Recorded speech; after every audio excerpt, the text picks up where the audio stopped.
Welcome to the January 2023 issue of Pumper Magazine.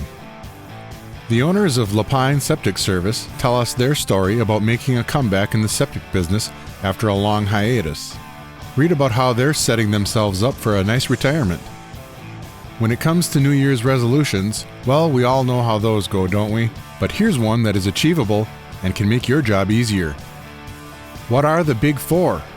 If you're starting a company, they're the four folks you're going to need. This business is not without its hazards, and insects is one of them. Find out why and what you can do to protect yourself.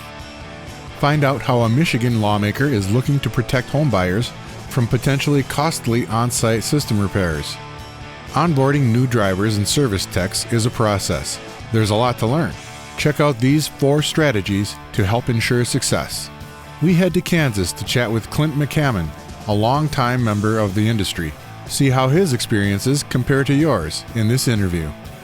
The first classy truck of 2023 is owned by John Klein Septic Services in Mount Joy, Pennsylvania. Do you have a slick-looking truck? Send your photos to editor@pumper.com. Industrial services call for industrial-grade equipment. Check out trucks, pumps, and more that are built for demanding applications. This month, we shine the spotlight on these customizable vacuum trailers. If you have specific needs, PressVac can accommodate.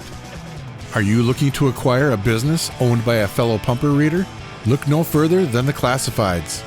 Pumper is all about readers like you. Send your story ideas to editor@pumper.com. Thanks for watching and see you next month.